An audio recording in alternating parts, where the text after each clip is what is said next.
Hi everyone, I'm Airier. We'll get Miscellaneous Myths by Overly Sarcastic Production. This is going to be, and I know I'm going to mispronounce this because because languages I don't speak, the myth of Hui and Chang'E, Arachne, Narcissus, and Ragnarok. I just want to get at this because I just came off the huge hit from all of the stuff they did about Dionysus, and frankly, I need more. So we're going to do that. Otherwise, you guys know the deal. Link below, video, hit it up. Let's get started. Okay, who here would become immortal given the chance? It's actually a pretty tricky question, even if we're working from a simple vanilla version of immortality. Because a lot of immortality myths are Chinese in nature. Well, not all of them, but there's a huge amount of them as compared to everything else where it's part of it. These are actually things you can attain in a lot of Chinese mortality myths.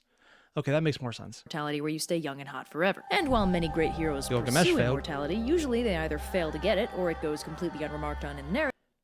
Oh yeah, only times 5, never addressed? Honestly, I thought someone said it got up to like 11 or 12 times.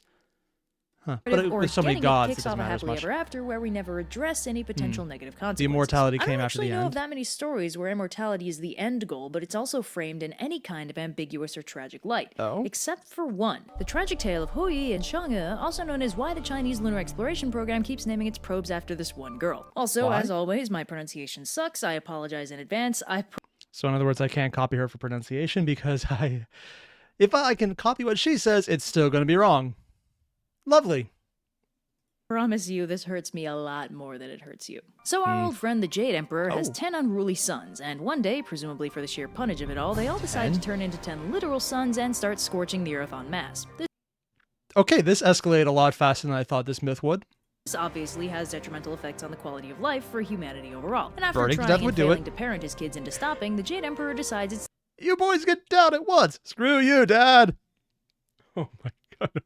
time to call in some professional help. So the Jade Emperor summons Hui, the divine archer, and asks him to make his son stop with the sunning. Hui agrees and does what he does best, by which I mean he shoots 9 of the suns out of the sky, leaving only one sun, as it should be. Unfortunately, the Jade Emperor is shocked. Look, I don't know what you were expecting. Yeah, he did hire an archer to do archery. Didn't think the entire murder part. Shocked, I tell you, that the arrow guy he commissioned to shoot arrows shot arrows at the people he Completely pointed unexpected. him at. And as punishment, he exiles Hui and his wife Chang'E to Earth, stripping them of their divinity and rendering them fully mortal. The couple doesn't take this very well. Okay. Well, shoot, I better go find us something to eat. Honestly, he's dealing with it well. I'm sorry, just the big watery eyes are adorable. Well, mortal life is unsurprisingly really hard, even for a skilled archer like Hui who doesn't have much trouble hunting. And to make matters worse, Chang'E is extra bummed and grumpy because she really didn't do anything to deserve this punishment. Oh, I'm sorry. I just... Red, when her art really does do extreme emotions, it's always some of the best things ever. The smug in some of the previous ones, the overabundance of joy when she decided to go really creepy. And this one's just despondent terror, but it's like so marshmallowy, it's kind of adorable. Sweet, a monkey, crack. Oh, it's just a monkey-shaped rock. Okay, 1, he cracked a monkey-shaped rock. 2, I wonder if there was a random moment in one of the Journey to the West videos just referencing this as a kind of an outtake. It'd be funny. For this punishment. To make matters worse, they're how are you feeling? Like the specter of death is giving me a back massage. Oh my god. Same. She's really not doing it well. Both increasingly dreading the specter of their own mortality, something neither of them were prepared for, having both been immortal gods. So Hui is determined to find a way to regain their immortality, and embarks on, what else, an epic quest to the mountains of Kunlun. And considering this is set as tragic and that earlier picture of him above and her below, I'm assuming because he did the quest, he gets it, but she didn't take the quest and she doesn't, and that's why it's horrible. Considering she's the one who cared more, too.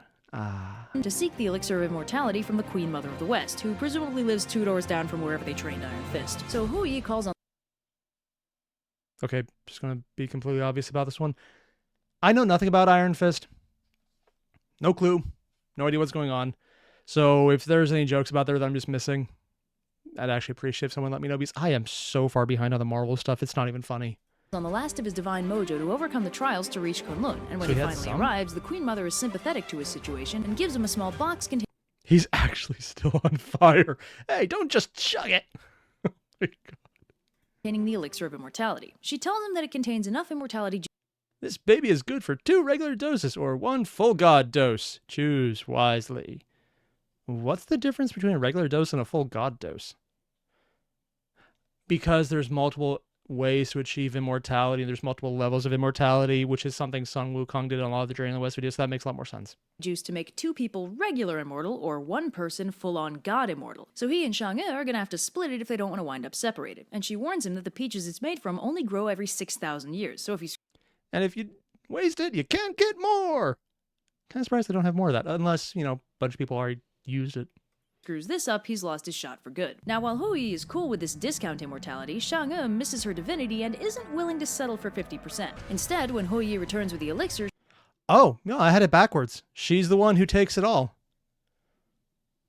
You know, he's probably getting off on this one pretty easily. She downs the whole thing and becomes a full-on goddess again. But the... Uh-huh. What'd that say? Okay, first of all, rude, but worth it! But the problem is... Exile is exile. I don't make the rules. Yes, you do. Oh, yeah, I do. You're still exiled.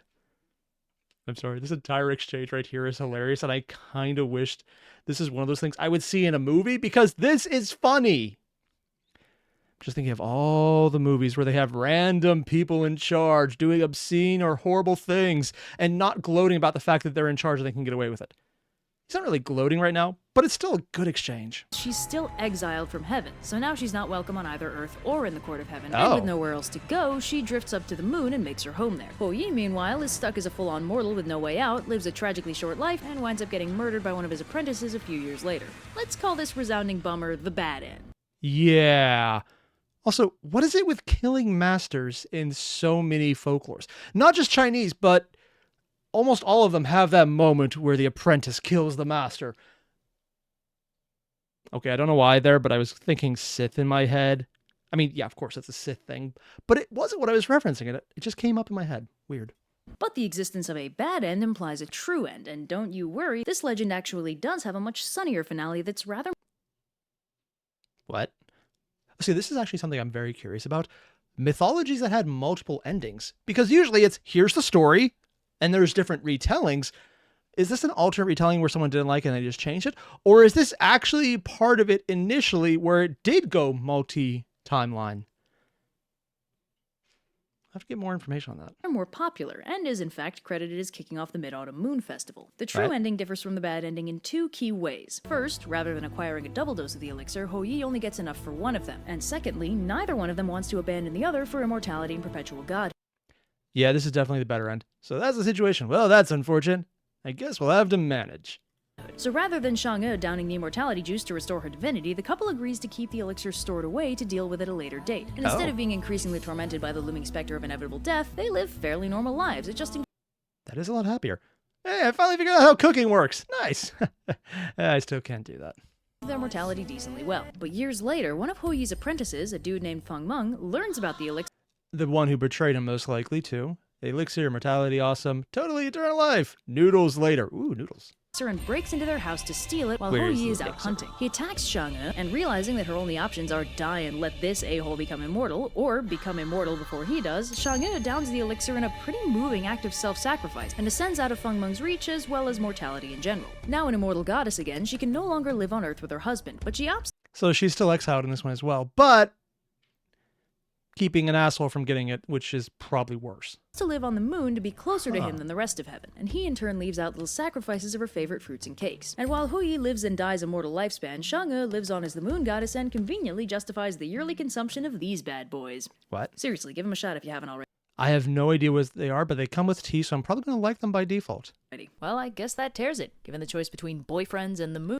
If you define the calendar... Wait, define? Lunar calendar, yeah, that's why. I was kind of thrown off by the calendar part. You'll never need another date. Moon, girls pick the moon every time. And next up, we have Arachne. It's fun to talk shit on the Greek gods. Oh man, that's Zeus, am I right? Can't keep it in his pants to save the lives of countless mortal women and children. Jeez, that Apollo. He's almost worse than Zeus, because all it takes is him falling in love with you to get a one-way ticket to Deadsville. And oh man, Aphrodite. And we think today's shippers are obsessive. Of course. I mean, to be fair. No, never mind. No need to be fair. Shippers are shippers. They know what they've chosen. Of course, this all works with the benefit of hindsight, and the fact that, this is a very distant religion to most of us. Broadly speaking, these aren't our gods, and that makes it okay to get a few cracks in. The situation was very different if you actually lived in ancient Greece, and no story demonstrates that better than Arachne. Now, Arachne is just your average Lydian maiden, with one standout The entire thing of just being better than someone. I remember this one. Quality. She's a hell of a weaver. This on its own isn't too noteworthy, but Arachne decides to up the ante by bragging about how she's such a good weaver, she's even better than Athena. And much like saying you're hotter than Aphrodite, claiming that you surpass the gods in a quality that was presumably given to you by the gods is not a great idea when those gods evidently have a lot of spare. There's a lot of stories about saying you're better than the gods and then immediately tasting your comeuppance. I think there was at least 3 of them so far. Time to spend cooking up she's covered alone. Punishments for your shenanigans. So Athena catches wind of Arachne's boasting and pops down Immortal. Hello, Missy. What's this I hear? Just a little blasphemy. A light blasphemy, even. Disguise to gauge the severity of the situation, when she suggests that maybe Arachne should dial back the blasphemy a little. Wait, they actually suggested that? Okay. Wow. I knew about a good bit of this myth, but is this in every version that Athena actually gave her the out before saying, no, okay, you made your choice, fuck you? Because that's not something most Greek myths have. Usually it's, you've done something, here's my overreaction that is perfectly justified because I'm God. My reactions are good because I say they are. And if you don't, you get reacted to next. Shippers, man. Little, Arachne responds by saying, "Ha! If Athena wants me to stop so bad, she should come down here and make me." Let's file that under things you should probably never say ever, just to be safe. So Athena takes that suggestion, and she and Arachne set up a weaving competition to see who's really the better creator. So Athena weaves a big tapestry primarily showing a different myth entirely, wherein she and Poseidon competed for the honor of naming the city of Athens. You can... Okay, 1. Wow. Red is just showing off this competent skill here, while still maintaining her same style that she does here. That's actually really impressive to completely alter it, and yet at the same time, keep it. Wow. You can probably guess that she won, but the tapestry shows how she won. Where Poseidon caused the miraculous creation of a saltwater spring, Athena created a much more practical olive tree and won over the citizens that way. She further... Ooh, also just that little part over here, where you actually see the Gorgon on the breastplate. There might be a different name for it, but I don't know much of Greek armor styles. Huh. She further embellishes the tapestry with 4 more myths, each one demonstrating how much of a bad idea it is to sass the gods and/or claim superiority over them. Arachne, meanwhile, demonstrates her spectacular lack of situational awareness by using her tapestry to beautifully render over 15 separate occasions wherein Zeus and/or Poseidon dropped everything to bang random women. More than half. I mean, that's not wrong. As long as it's not also showing the follies of Artemis, or sorry, not Artemis, Athena, it could be admittedly still horrible. But, wow. This is someone who's actively aiming for the bad end. Half the time shaped like an animal while they did it. Hilarious, right? Well, not to Athena, who... Nice, right? No. I actually think it's too subtle. Oh, no. Who has to live with these people and probably doesn't want to see a graphic visualization of her dad and uncle banging everything that moves. Yeah, that would do it. Sure. Consider your audience is essential when creating art from any form of art. Very accurate. And her audience was already pissed at her.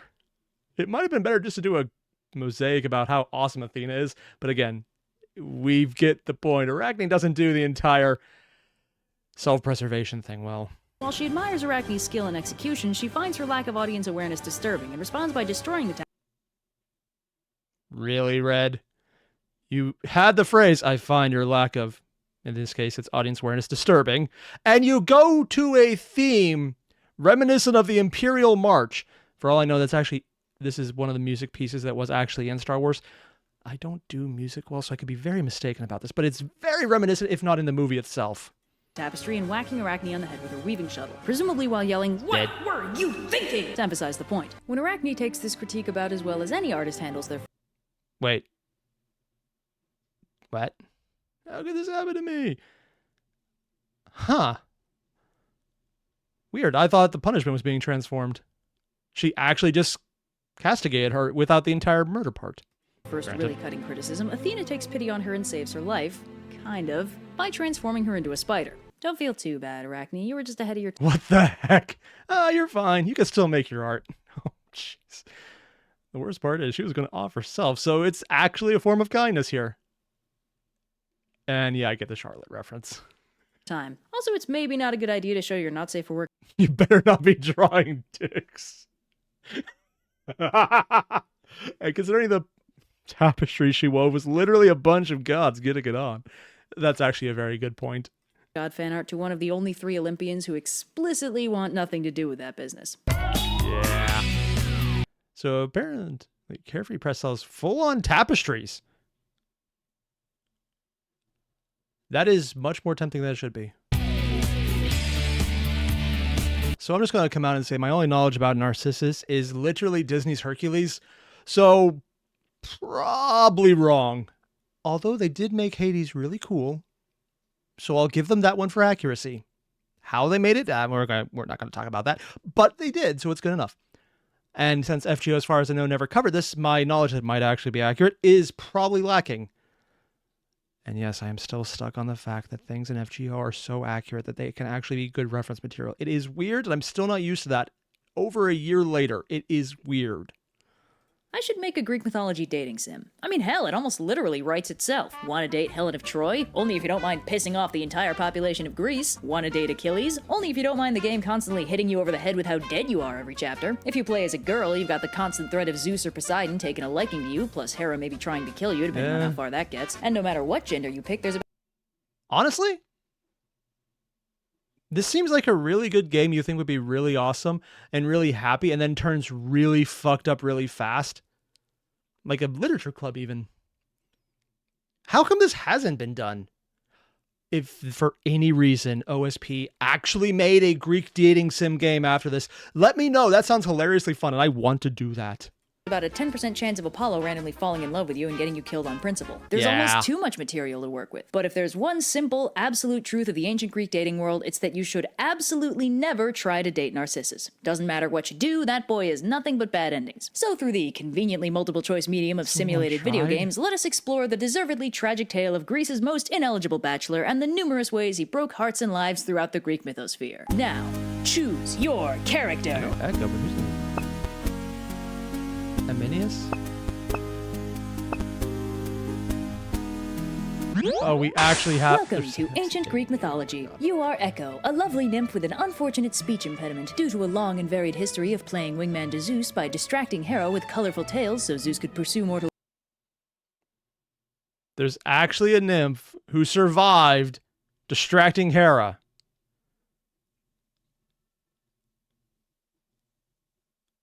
Frankly, this should be the god of courage right there, because that takes all the balls. Women in peace, Hera finally got tired of your shenanigans and cursed you to only be able to repeat what you've just heard. This has rendered you incapable of confessing your love straight out, and you must Man, I sure am single. Sure am single. instead wait for your beloved to use some words you can remix into a love confession. Echo is basically hard mode in this analogy. Conveniently, you are in love with Narcissus, a beautiful and skilled hunter who loves nothing more than to talk about how pretty... Wait, he actually did something?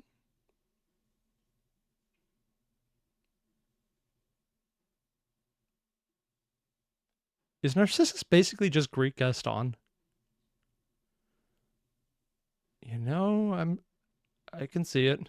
He is. With material like this to work with, it's no trouble at all to construct a suitable confession. But here's the big problem. Narcissus may be sexy and he knows it, but he's got no interest in sharing it with the rest of the world. And while characters like Artemis and Athena... Man, what a tool. You must be at least this gorgeous to even have a chance. A chance.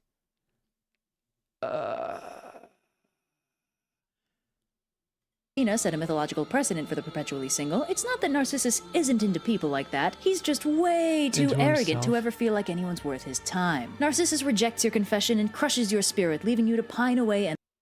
Can we just be honest here? If he actually got with someone, it would probably be bad for them. Endlessly. Without love, life is like the seasons with no summer, and stripped of your future romantic prospects, you waste away to nothing until only your voice remains. So here's what happens next. Wait, there's more? Sappho, Patroclus, Helen? Really? They're actually doing this. Welcome to ancient Greek mythology. You are Immortal, a strapping young lad. And because this is ancient Greece, you want nothing more than to get with another strapping young lad and live out the rest of your days together until one of you dies, probably tragically, and most likely prompting the other to go on a deadly murder spree to carve out their vengeance in Trojan blood. Unsurprisingly, you and every other dude on the block are in love with Narcissus, a beautiful and skilled hunter who loves nothing more than himself. While he's so far turned away every other suitor who's come to his doorstep.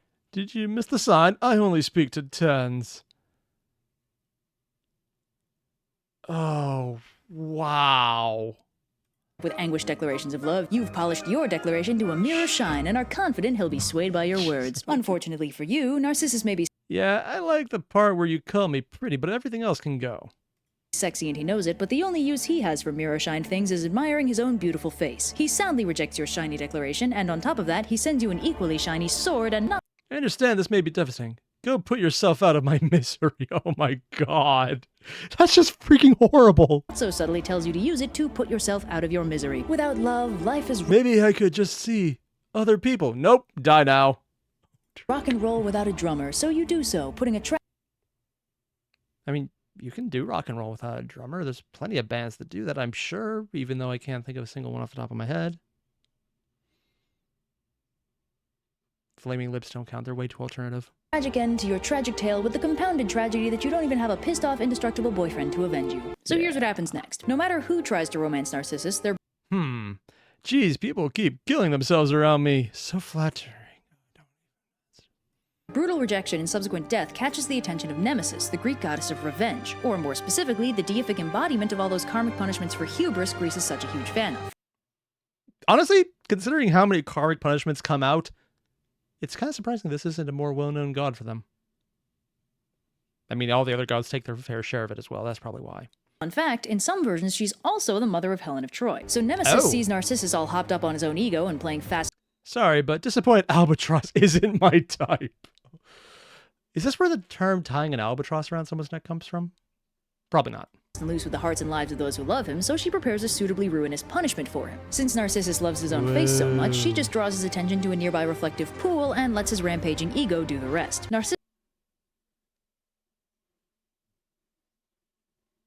Wow. The big godly punishment is literally to give them something they can fall into because they're so self-absorbed that they do it themselves. It's not even a punishment at this point. It's just instant karma.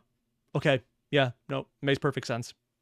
Narcissus is entranced by his own reflection, but being that it's all ephemeral and non-physical and stuff, all he can do is pine from a distance until eventually he dies. Just like what he did to his suitors.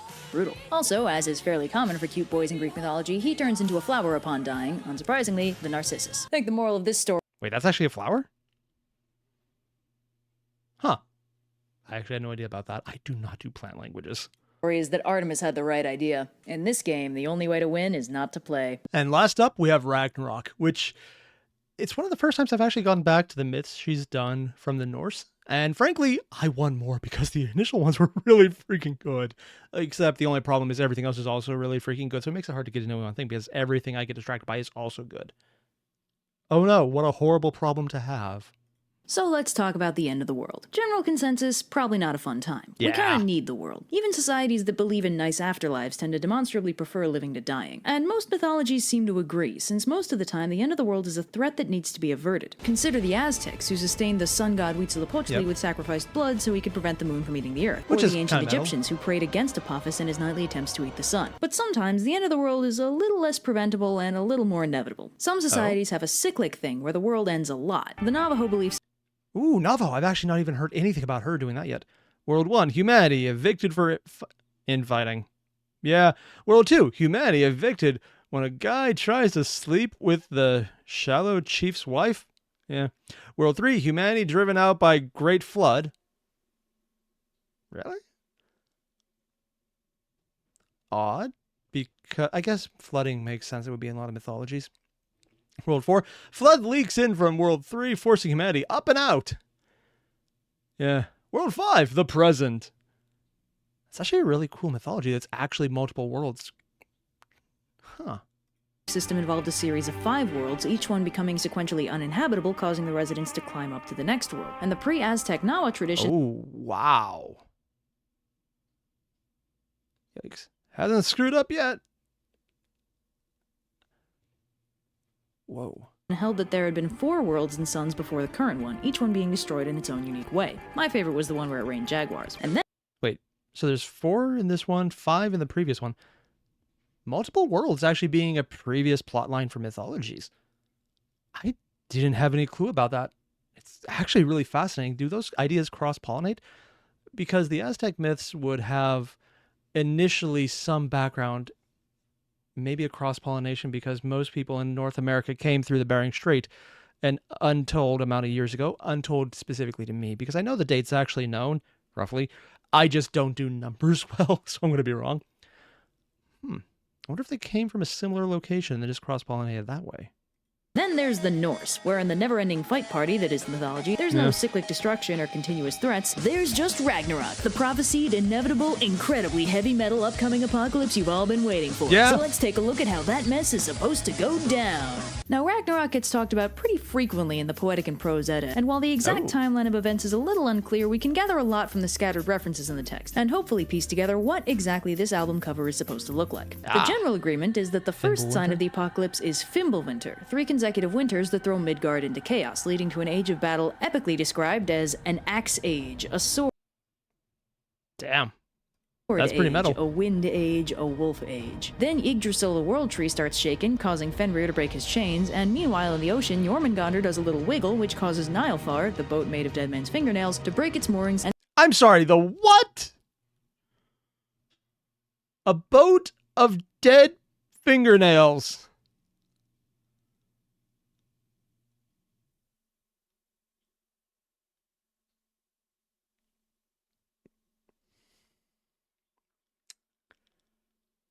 You know, there's a lot of really fucked up things in mythology.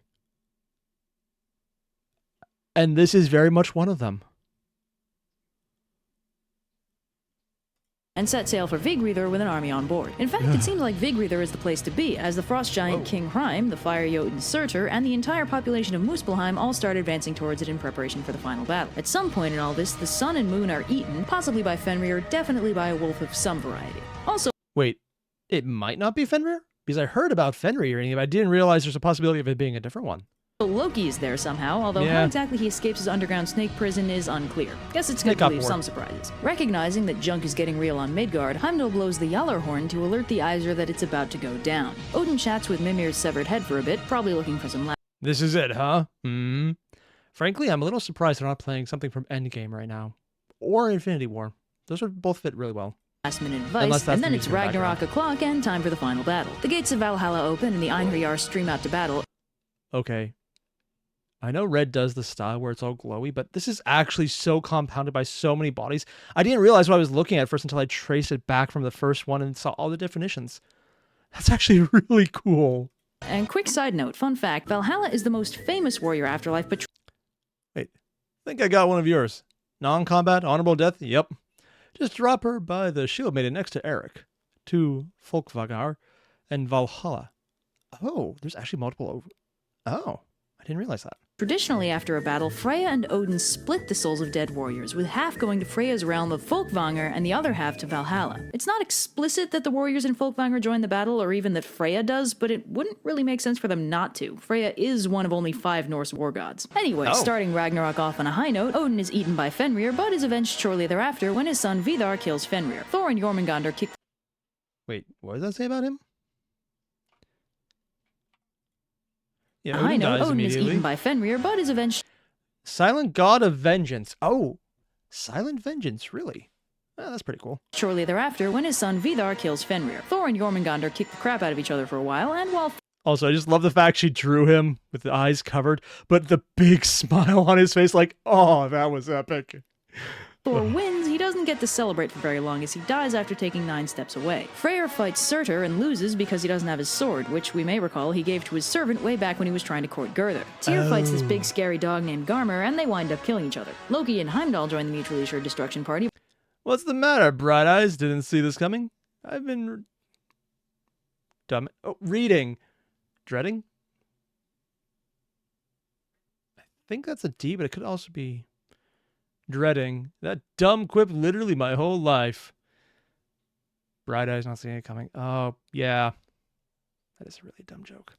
By also killing each other, and the fight winds down in a chill way with Surtur raising the earth, which subsequently sinks into the sea as stars vanish from the sky. Damn. Some time passes. At some point, Sol's daughter takes her place as the sun.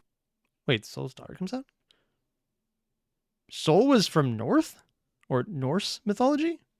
I was unaware of that. Is it safe to come out yet? And the earth begins to re-emerge from the water. The surviving Aesir reunite on the field. Interesting how re-emerging from water is actually the thing, considering it was raised to the ground. Oh, I guess raised in the sense that the land was destroyed and the That's why. And if it's destroyed, it's then covered by water. Okay. Ivanor, meaning place of the gods. Field of Ida Voller. Present and accounted for are Odin's sons Vali and Vidar, Thor's sons Magni and Modi, now wielding Mjolnir in the absence of their father, and last but not least, Balder and Hoder returned from hell none the worse for wear. Did something happen? Formerly dead, blind god and twin brother of Balder, tricked by looking to killing him. Oh, you can see now. Formerly dead, god of light, goodness, etc., killed indirectly by Loki. I don't believe it. He's actually back alive. Luckily for everyone, 2 humans have also managed to survive, Lif and Lifthrasir, who set about repopulating the Earth. Exactly what other gods survive Ragnarok is unclear, which isn't too surprising when we recall that this is all fragmentary prophecies warning Odin in advance of Ragnarok, not the actual event itself. The final consequence of Ragnarok... Apocalypse? Sure. Planetary housekeeping? Definitely. So it's more just like first phase is done. I know Red has talked about how everything is based off the 2 main sources for Norse mythology. I keep saying Norse mythology. I wish there was a 3rd discovered or just more information because that is so freaking cool. But then again, that's what I would like to say about anything. This is why archaeology is so fascinating because you can find so many old things if you find a really good trove and have the ability to recognize it when you see it. It's that last part that's really hard. Is basically out with the old in with the new. The old gods die, the old messed up humans die, and the new generation inherits the Earth to try and do it better this time. Lather, rinse, repeat. It's still no fun for the old gods or humans to wind up dead, but it's not like it's the end of the world. Well, I mean, I guess technically. And that was really damn cool, frankly. I want to know more about Ragnarok, but this is one where, for a lot of other mythologies, there might be more information. And there's definitely more that was created about Ragnarok to fill it out and flesh it out in various other undertakings. But the actual initial myths, it's kind of like getting into some of the Aztec ones. There's, at a certain point, missing information. And I just wish there was more. Maybe someday there will be, because, I mean, in the previous one about Narcissus, at the ending card was... some of the information she put out there was recently discovered. So it's still possible to find things, but possible and happening right now to scratch that itch of I want more are very different things, unfortunately. That said, I can get more, at least for more of Red stuff, because there's more of the playlist and I'm going to go through this because, oh, hell yes. Sorry, this right now is the equivalent of sugar as far as I'm concerned. It's fun, it's enjoyable, it has a lot of really interesting ideas, and Red is just a really good artist, and she does good storytelling. I do need to go check out more of Blue stuff, because his is the more analytical, and frankly, I'll probably just do that at some point, because why not? Nope, no reason why not. I'm just going to do it. Otherwise, you guys know the deal. Link below video, hit it up. I'll see you in the next one. Adios.